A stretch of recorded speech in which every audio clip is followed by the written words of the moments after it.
Welcome to the Pull Bag. Join us as we dig out our latest comics and discuss them with a rotating panel of the GCRN crew. So sit back and enjoy this week's Pull Bag. Hello and welcome to the Pull Bag. This is episode 88. Originally, episode 88 was going to have some sort of Back to the Future theme to it. Sadly, I was not able to find the 7-issue miniseries based on Back to the Future from God knows what publisher. I don't even remember who published it. So we are going to be talking about IDW's Dexter's Laboratory 4-issue miniseries. I am your host, TFU Mike, and joining me is Jeremy Fein. Hello. Ooh, what does this button do? Yeah. You're just way too creepy as DD, dude. I know. All I can think of now is dress and drag and do the hula. So this was another one of IDW's miniseries. Came out, April of, 2013, 2014, something like that. I honestly couldn't tell you because it doesn't have a date here on the UPC, which you'd think it would. But anyway, IDW, as we all know, is notorious for getting licensed properties and doing really, really well with them. I mean, they're doing amazing with Turtles. They're doing really great with the Transformers brand. I've heard good things about the Ghostbusters comic, but that's coming to an end and haven't had a chance to read it just yet. The other miniseries that we did with Rocky and Bullwinkle, I thought that they knocked that out of the park. I thought that was great. This is a whole other vial of experimentation. I remember watching Dexter's Lab as a younger teen, youth, whatever. And I remember enjoying the series, and I was kind of curious as to what kind of story they were gonna do here. I didn't get what I was kind of hoping for.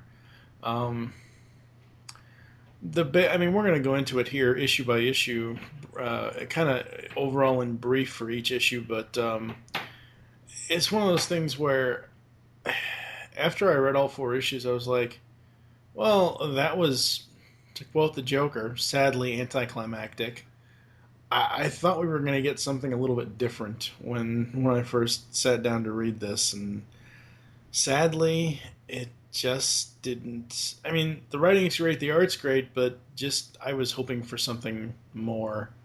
What about you? What's your history with Dexter's? You know, it's funny. When Cartoon Network used to have the Oh, What a Cartoon show, they had Dexter's Laboratory, and they would show that episode a lot, where Dee Dee and Dexter would fight over the remote and would turn them into different animals, and they didn't remember what was what anymore at the end because they couldn't tell each other apart. It kind of reminded me of the Disney movie, what is it, Sword in the Stone with the Wizard's Duel. That's what it kind of felt like a callback to. But then you would fast forward to the series, and I'm glad it got picked up. And I would watch it a lot in college. My favorite, of course, they had a 30-minute episode where they had the exchange student from Japan, and Dexter and his family had to, get into like this Mechazord type of robot, and the parents found out about the lab. But I also loved the Dial M for Monkey episodes. Those were the best. Yeah. I mean, Dial M for Monkey and the Just Us Friends. Now, see, that's something I want IDW to do. I want IDW to do a Just Us Friends miniseries. That would be awesome. Oh yeah, Crunk. I mean, even the Macho Man Randy Savage guested in an episode, Rosslar, of all things. It was smart writing, and there was even a point where the Powerpuff Girls kind of crossed over with the Just Us Friends. And they made fun of Batman at one point, where it's like a 30-year-old guy that was dressed up as a rat living in the sewers, and they were kind of like, we don't get the origin. Everything was tongue-in-cheek. Dexter's Lab itself, I mean, it had a great voice cast. It had great animation for its time. It was different. It had a great ending theme song. It had some memorable episodes. And it also had Eddie Deason as Mandark. And I remember coming home from work because I had a graveyard shift, and they would repeat Dexter's a couple years ago at like 1, 2 o'clock in the morning, and they showed one of my favorite Mandark episodes where he's surfing, he's trying to meet up with because he's pining for Dee Dee, and I just felt that when I was reading this comic, and there is a movie out there where we see Dexter, he meets up with his future selves because Mandark has taken. And I was hoping they were going to do something with that. This one feels something like out of R.L. Stein's Goosebumps. It doesn't even feel like that. This comic series, first of all, you know, let me just run down the creative team on here. You've got Derek Friedolfs on writing. You've got Ryan Jampole. I assume that's how you say his name. Oh, I'm Jampole. Maybe the J is silent. Yampole, and that just sounds really, really weird. Who wants to have yampoles at Thanksgiving? Jeremy Caldwell is the colorist. The letterer is Tom B. Long, and the editor is Sarah Gatos. Wow, that sounds like a planet the Power Rangers were on in 1995. The planet of Phaedos. Actually, Gatos was a kaiju. Oh, okay. Well, anyway, so those are the people working on this series, and they all do a very good job with the characters and the characterization. I mean, it's kind of hard to screw up Dexter and Dee Dee fighting as brother and sister. It's kind of hard to not throw in there, Dee Dee, oh, what does this button do? And, the constant brother and sister battle. But this felt like it felt like they wanted it to matter. They wanted to make something really cool out of it, but they just ended up making another. This felt like taking 4 episodes of the cartoon and making it one whole plot, but instead of giving you what was a Dexter cartoon? 11 minutes? Yeah, something like Dexter's cartoon would be anywhere between 7 and 11 minutes, and this kind of felt something almost like a Bazooka Joe comic, or if you got your hands on the original Archie comics, and in between the Archie comics they would have like a 4 or 5 panel comic, or this almost felt like something out of the back of a cereal box where they would have a Dexter's comic. This felt like they didn't know how to expand a Dexter Dee Dee scuffle. I mean, we know that Dee Dee she's pure energy, she's positive energy, she just doesn't know how to handle. And Dexter, of course, he's the brainchild, and he's all about, she's chaos, he isn't. And he's just trying to invent God knows what and trying to hide his lab from his parents' house. And Dee Dee just comes in and she starts dancing and she destroys the lab, and his robots are thrown into like this, I don't know, this treasure chest or this containment unit of all the damaged weapons. And anytime he puts on a suit, or anytime he tries to play with chemicals, she just jumps from behind him and goes, "Hey, Dexter," and everything goes boom. It's okay in a cartoon, but in a comic, especially the first issue, this could have been a motion comic. I just felt like I'm trying to listen to the voice actors while Dexter's trying to do something, and it's not working. There's no pacing. Yeah, the pacing is all off. But again, what this turns into is Dexter, and again, so the original cartoons. I mean, Dexter was a 22-minute, not counting commercials, 22-minute, 23-minute cartoon series. They would usually have like one Dexter, one of either Dial M for Monkey or Just Us Friends, and then a second Dexter. This basically is these creators working for IDW saying, "Hey, look, we're going to take a 7-minute premise and spread it out over 5, 6, 7, 8 months of time. It really, even though I waited, ladies and gentlemen, I bought these 4 comics after they had all already been released. I wasn't buying these as they came out. I just let them sit in my pull list or my pull bag at my comic shop, and I bought them so we could specifically do this episode of the podcast. And even though I read them in succession, I just felt like this was, say, a number of different, it felt like a 30-minute cartoon that took 9 months. It's what it really feels like. Honestly, the most positive thing I can say about this is the art, because they get the designs on Dexter and Dee Dee right. They get the backgrounds right. They get the lab right. By the middle, close to the end of the first issue, Dexter, goes through and sees all his failed experiments because of Dee Dee, and he gets this whole idea of, let me create my dream changerinator or whatever the hell it is, and I'm going to dream of a world without Dee Dee, and this entire 4-issue miniseries is like a life lesson, is really what it is. It's like, okay, so yeah, sure, this person is annoying in my life, but what would my life be like without... It's one of those stories. What would my life be like without them? And here's the thing.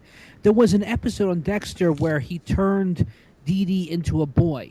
He figured if he had a brother, it would be better, because he figured he'd have a scientific brother and not a chaotic sister. And unfortunately, he didn't really go through all the specifics, and he turns Dee Dee into a jock.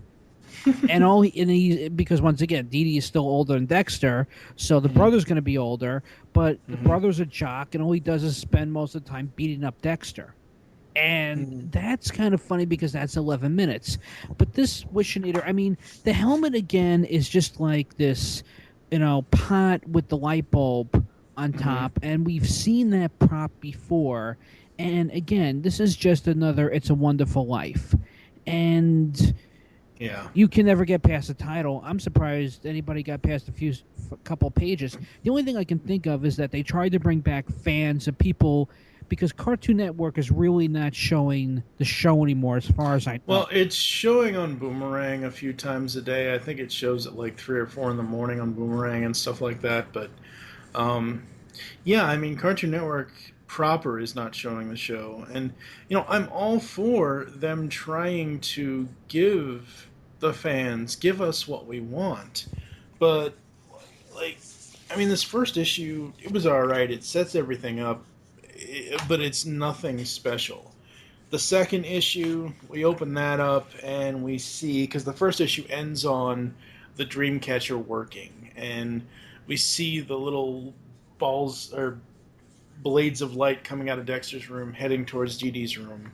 When issue 2 starts and we wake up and we see Dexter kind of going through life and whatever else, and he talks to his mom, talks to his dad, and come to find out they never had a daughter. He doesn't have a sister, so it worked. And apparently where her room used to be is her room is gone, replaced with this infernal closet. A fine trick, dear sister, only to distract me from of course. Doesn't read right in my head, but anyway. So he comes to realize that he is an only child. And again, we've seen this in the series. We've seen, there was an episode of Dexter where, I don't think it was the exchange student, it was, they were in the grocery store. Oh yeah, Remember? they switched, yeah. And then they switched. So they've done this story before. Okay, not this exact story, but they've done this standard plot before. Yeah, I mean, this was something that, of all the ideas they could have come up with, I know there's supposedly a crossover with all these characters. I think with Samurai Jack. Yeah, Super Secret War, Super Secret Cartoon Network War. It's an IDW miniseries. Super Secret Crisis War. That's what it is. Yeah, I mean, they could. I mean, they could have done something like that. They could have brought back Blue Falcon because he was in an episode of Dexter. There Mhm. were, I mean, we could have had another continuation with Mandark, anything. But this is That's that's what I wanted, honestly. After I read these 4 issues, that's what I was originally expecting them to do 4 issues of a build up between Dexter versus Mandark in the final and fourth and final issue. And when they bring in Mandark at the end of this, it doesn't, like, I can't even hear the voice actor's voice in my. They make Mandark is not that stupid. He's not that stupid that he would think that the dream catcher thingamajig is a friggin' bowl for mixing whatever the hell. You know why? Because if you said if it is a miniseries, they don't want to keep it open ending. They just want to say, okay, it's over with the end. The other thing I didn't like, I mean, it's supposed to be a kids' comic. I Mhm. understand, but it's like Dexter's walking around wondering what happened to Dee Dee. And the parents are like, Dee Dee. And I love the father because the father's like, Dee Dee's like, oh, I before C except after E or something like that. And Dexter's like, no, where is my sister? Where's Dee Dee?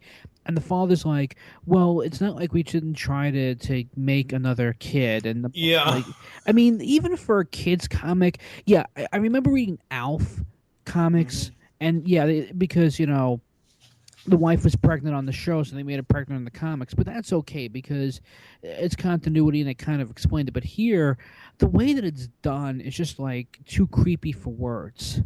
And but then again, I mean, on the show they had something where Dexter, I think, disguised himself as a mom bot, and the father came behind the mom bot and pinched her in the behind. Mhm. So this is like, yeah, Dexter is wondering what happened to Dee Dee. Like you said, her room is a closet. He thinks he sees her, but it's just like the broom and the 2 light bulbs. We've seen that gag so many times, Mhm. where we think it's something else, and then okay, he's doing his experiments. He's getting everything done, and then his life again is what do we know? But it's empty because Dee Dee's not there. right, and then we get a really interesting panel on alternate universes. At least I thought, and we do Yeah. have Monkey as a cameo where he's Dexter and Dexter's in a cage.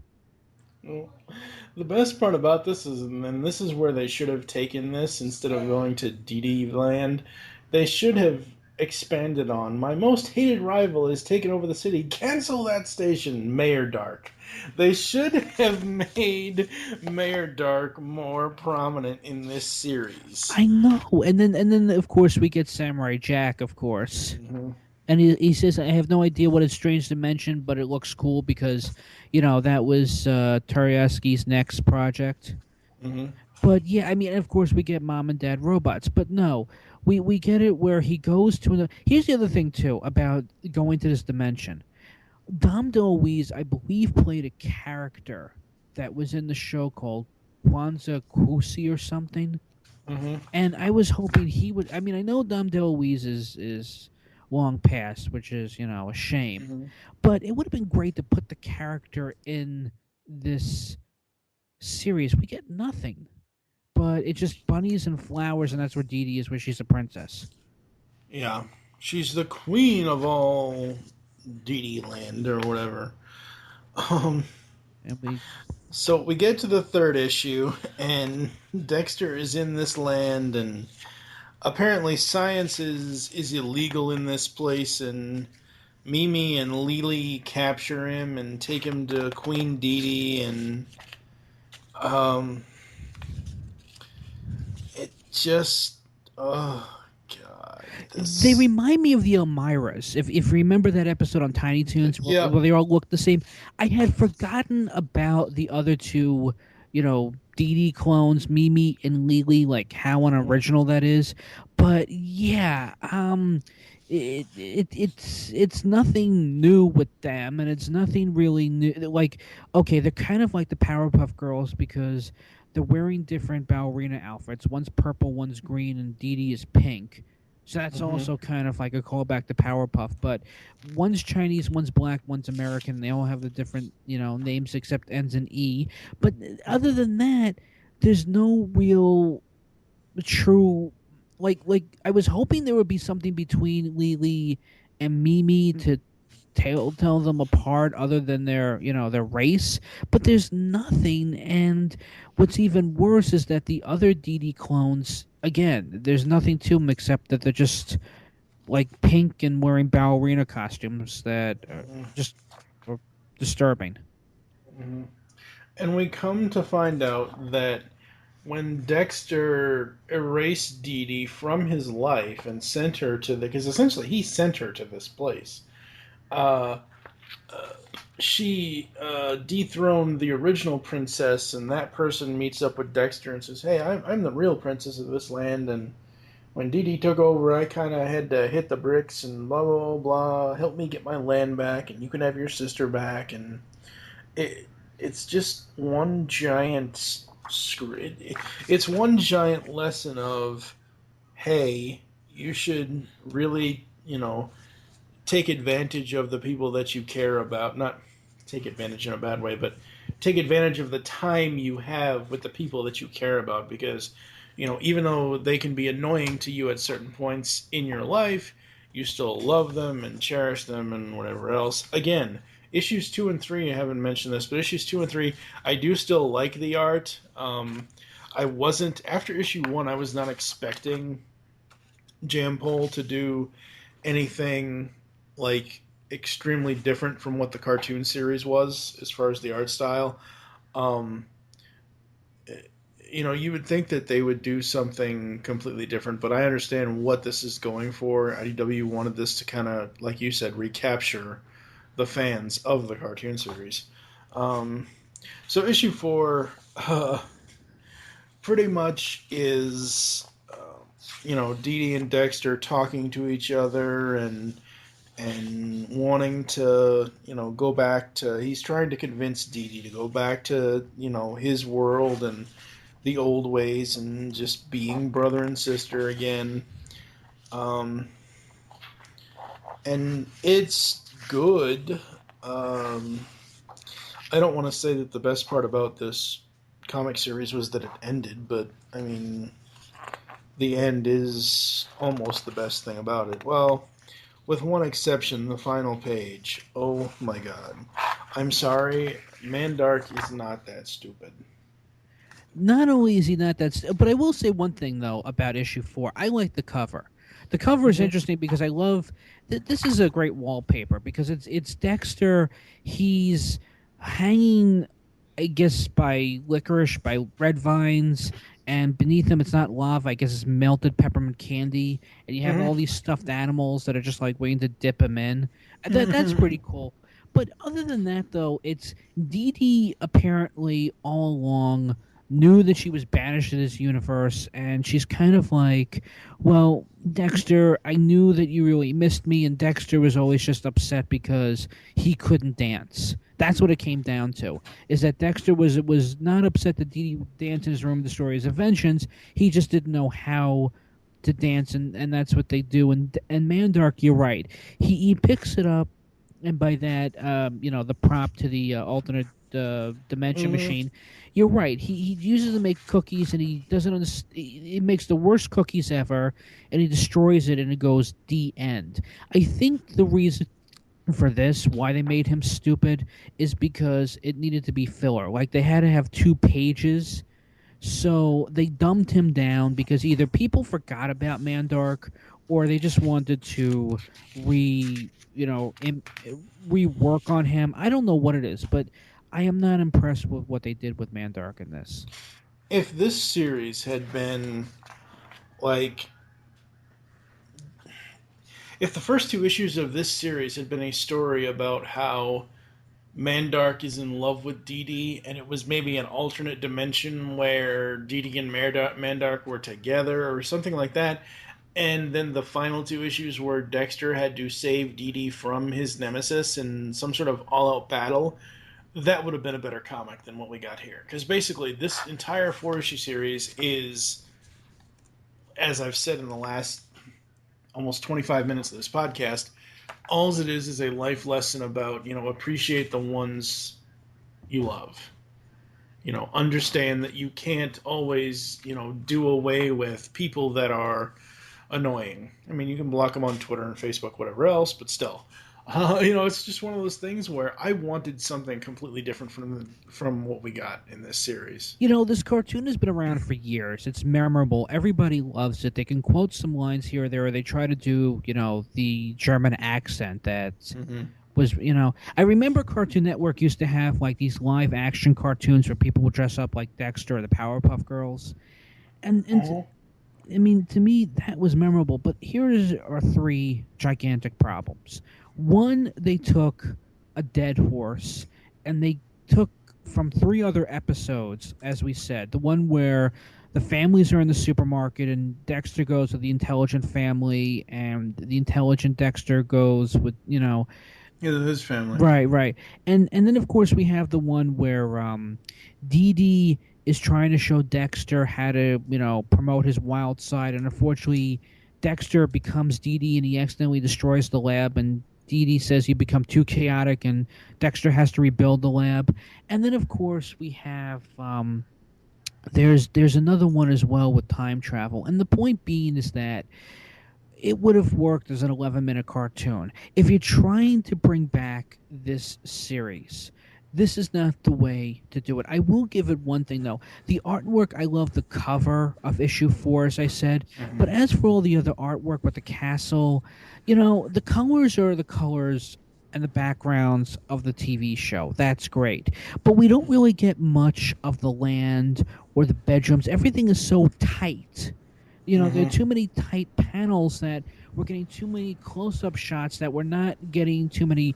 everything's bright when it has to be, and everything's trying to be in shadow when it's supposed to be, but it's not for fans that grew up watching the show. And as for the design of the princess that was overthrown, for some reason I feel I've seen this character before in one of these episodes. I think when they did a Dungeons and Dragons episode, I think Dee Dee tried to play her as the fairy princess. Other than that, I was hoping there would be more conflict with Dee Dee and Lily, but no, this is just, like you said, it's a wonderful life, and it's not, and, if this is the best they can do, then, it's time to put this one in the landfill. Yeah, I mean, this is going to appeal to some fans of Dexter, and I am a fan of the show. For me, when I was getting this at my comic shop, I made sure that, because I wasn't sure what they were going to be, I just knew that they were going to have them. I made sure that I got the subcovers. The subcovers are alright. My two favorites are issue 1 and issue 4 for the subscription covers. Issue 4 subscription cover is Dexter looking through a portal that kind of resembles Dee Dee's body to go into the other dimension inside his lab. And issue 1's subscription cover is Dee Dee holding a vial, or a flask, or whatever you want to call it, one of the bottles, and Dexter is inside the bottle. I think that's honestly my favorite cover, is Dee Dee holding the bottle with Dexter inside of it. That's kind of awesome. The artwork is, like we said, it's good. It fits the show. It fits the characters, but it doesn't take any chances. I guess you could say with IDW doing stuff like this for Cartoon Network or of Cartoon Network characters, you might not want them to take a chances or a risk with the art style, and I like it for the most part, but I just, honestly, what it boils down to is the story, and the story just so did not do it for me, so it just wasn't what I thought it was going to be.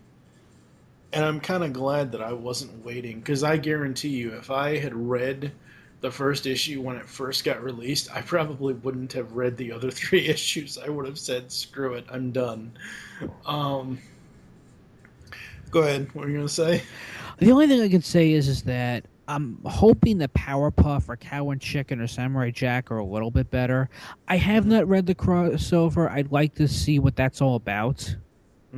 I'm hoping that it has a better story arc to it.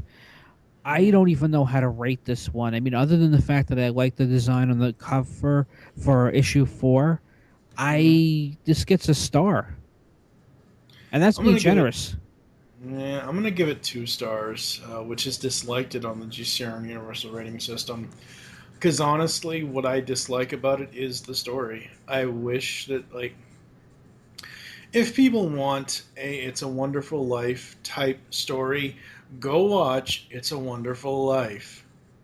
We don't need it anywhere else, and I still can't get past the title. Well, there's a Tiny Toons episode that has a wonderful life, which is pretty good. And it's only 22 Well, minutes. yeah, but that's Tiny Toons, and yeah, what I'm saying is like nowadays in current times, it's like there's and I don't know, it's just this series wasn't what I expected it to be, or wasn't what I was hoping for, sadly, and 2 stars is the best that I can give it because I just can't say that I enjoyed this. So that's going to do it for us here on the Pull Bag. This is probably the shortest episode we've ever done. Um, as I said in episode 87, I believe it was. As I said in that episode, coming up, we've got, let's see, coming up, what do we got? We've got this episode, we've got the Giant Size Top 20 Favorite Comic Series and Top 20 Favorite Comic Issues. We've got Giant Size episode 91-92, where JT and Steve and I are going to be doing Top 20 Favorite Comic Writers and Top 20 Favorite Comic Artists. Masters of the Universe 2013 ongoing issue 7-12. I think JT and I are going to be doing an image book in Giant Size, episode 94-95, which is the Chew volumes 1 and 2 from John Layman. So that's what's going on there.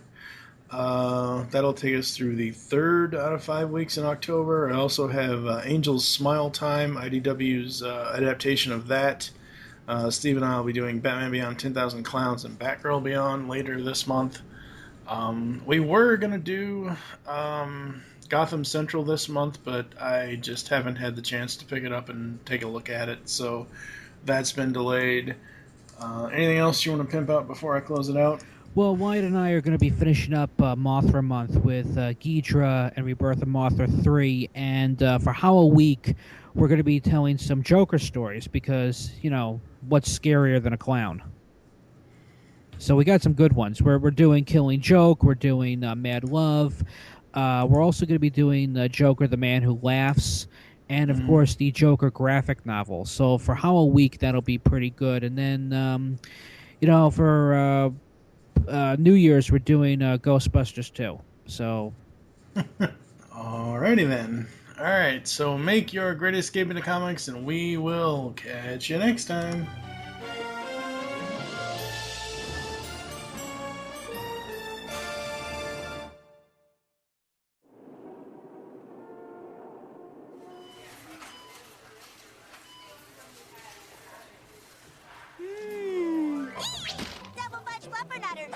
Fluffernutters? Double fudge fluffernutters? Come on! Yay!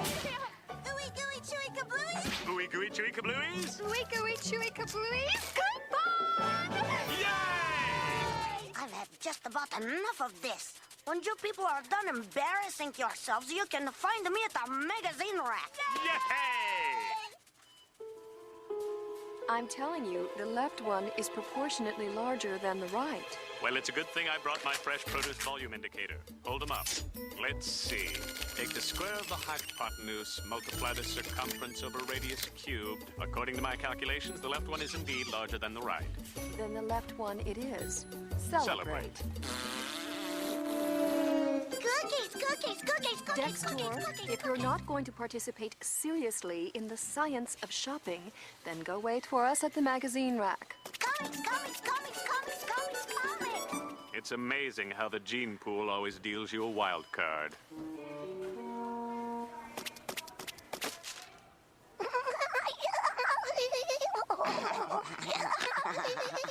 Time to go, Dexter! Time to go, Dexter.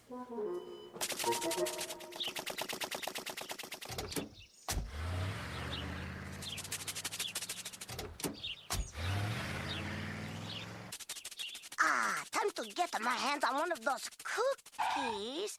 What the? Help, I have been kidnapped. Help, come to find me. are in my way. What? An X2000 supercomputer with the dual modulating sequences. What? Charts and graphs showing the ebb and flow of laboratory output. Who? A fleet of highly specialized robotic life forms. Dexter, how many times have I told you no running in the house?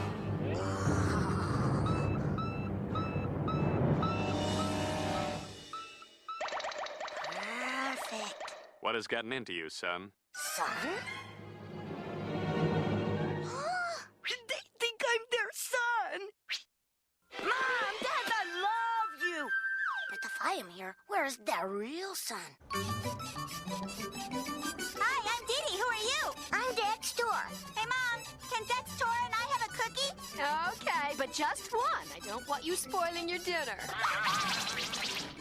Here, I'm not supposed to have sweets. I'm hyperactive. Ooh. Here. That poor sap. I bet Dee Dee is driving him crazy. Now, Dexter, I know how much you hate it, but it's now time in the schedule for your keyboard stroke practice. Hate it? What are you, crazy? Oh yeah. I hated that stuff.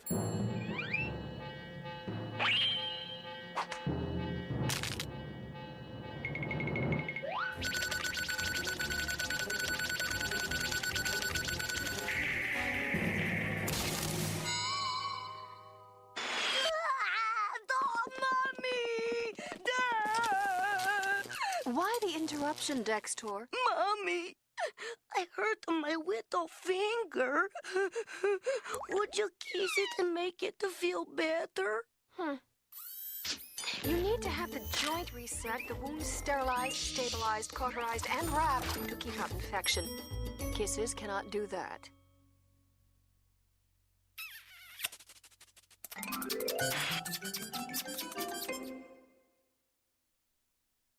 May I have something sweet to snack on? No, Dexter. This is pamphlet reading hour, and besides, no sweets. You know you're hyperactive. I'm tired of reading pamphlets. Can't I go watch Action Hank on TV? No, Dexter. You still have 57 minutes of pamphlet reading left. Davy! Bedtime. Now to wait for my new dad to come and tuck me in and read me a bedtime story. And then Goldilocks said, "This one is just right." Story! Dexter, it's morning nutrient intake period. Yeah. Oh, what the heck is this?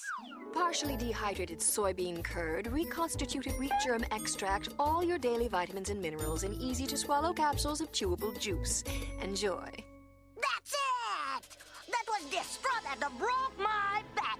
I can understand the not kissing my finger, and I can understand no sweets, no TV. I'll even let the bedtime story slide. But what are you trying to do serving me this for breakfast? Well, that one's actually your lunch. Lunch? I'll show you lunch. Now, I don't mean to be insubordinate.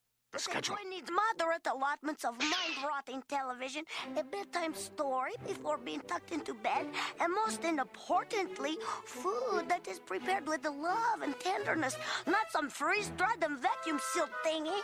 A kid needs to act like a kid, not adhere to a strict schedule. That's nice, Dexter, but thanks to your father's quick thinking, we're only off schedule 5 minutes. Yay!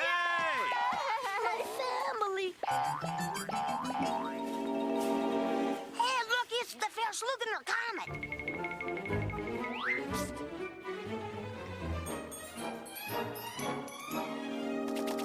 Triple chunk, sticky gunk, double dunks.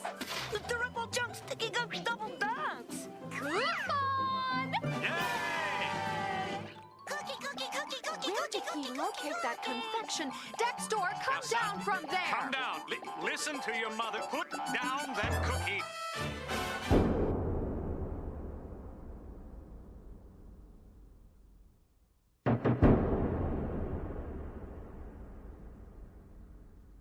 You've just heard the latest episode of the Pull Bag, the GCRN's comic review and discussion podcast. There are several ways to get in touch with us and leave feedback for the show. You can visit the website, geekcastradio.com, where you can comment on the episode and all of our different podcasts. You can rate our show on iTunes. Be sure to leave us feedback. Call the voicemail line, 502-526-5821. Please remember to tell us the show you were leaving the message for, and your name. Become a fan of us on Facebook by searching Geekcast Radio Network. Send us an email feedback at geekcastradio.com. Follow us on Twitter at geekcastradio. So until next time, make your great escape into comics and unleash the geek in you.